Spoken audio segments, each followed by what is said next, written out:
Olá! Hoje a gente vai mergulhar numa estrutura bem específica para o casamento, toda baseada nos princípios do livro do pastor Cláudio Duarte. A ideia aqui é explorar de forma neutra como essa visão propõe navegar os desafios que todo relacionamento moderno enfrenta. Bom, vamos lá. Para começar, vamos direto ao ponto com uma pergunta que, nossa, causa muito conflito em tantos lares. A maneira como um casal responde a isso pode dizer muito sobre a base da parceria deles. E na mesma linha vem essa outra questão, sabe? Onde é que termina a privacidade de cada um e onde começa a transparência do casal? Com a vida digital de hoje, essa linha ficou ainda mais difícil de enxergar. Pois é. É nesse cenário de perguntas que todo mundo se faz que a obra que a gente está analisando hoje se propõe a ser um guia.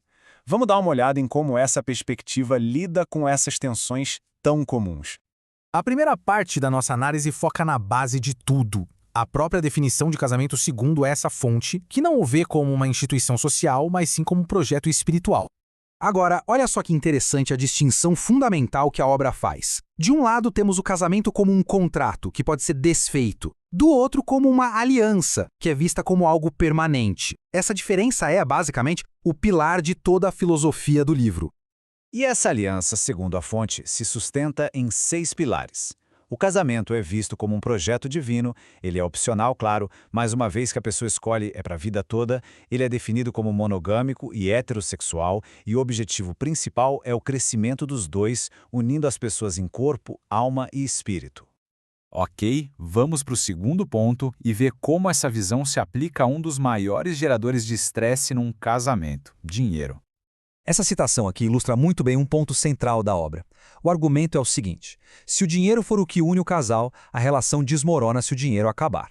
A base do casamento, portanto, precisa ser algo muito mais sólido, muito mais forte.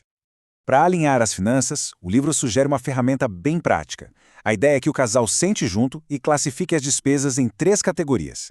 Tem o desejável, tipo um anel novo. O importante, como uma conta que vai vencer, e o indispensável, tipo um conserto urgente no carro. Isso força o diálogo e a negociação de prioridades. E do ponto de vista teológico, aquela discussão sobre o meu dinheiro é resolvida com o conceito de uma só carne.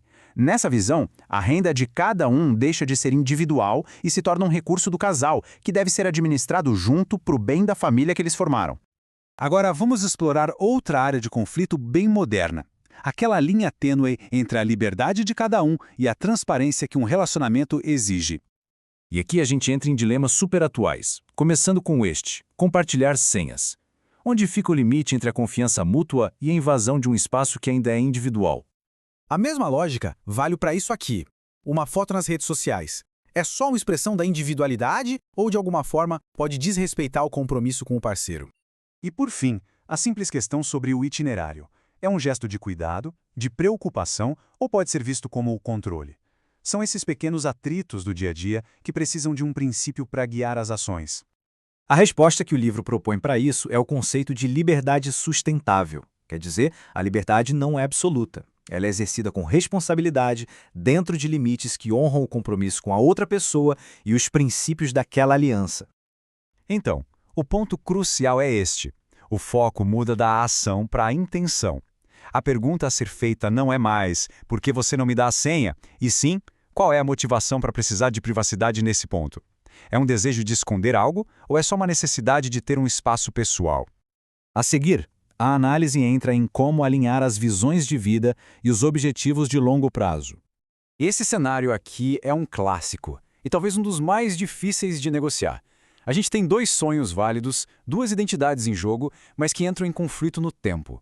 Uma pessoa quer começar a família agora, a outra precisa concluir um projeto pessoal que é fundamental para a carreira.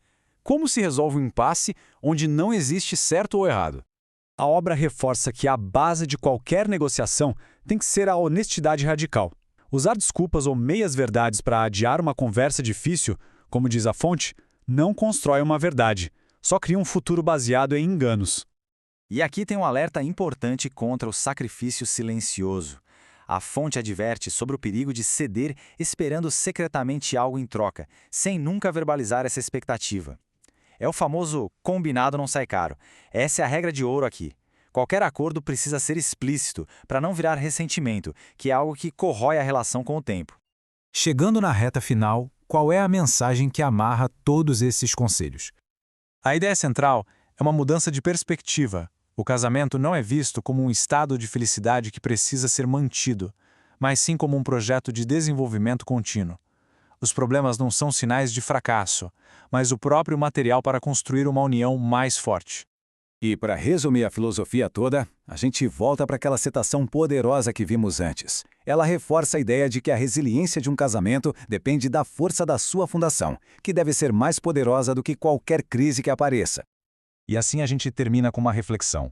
Independentemente da estrutura filosófica ou religiosa, essa análise toda nos leva a uma questão central. Em meio aos desafios que são inevitáveis, o que de fato sustenta um relacionamento? A resposta talvez seja única para cada casal.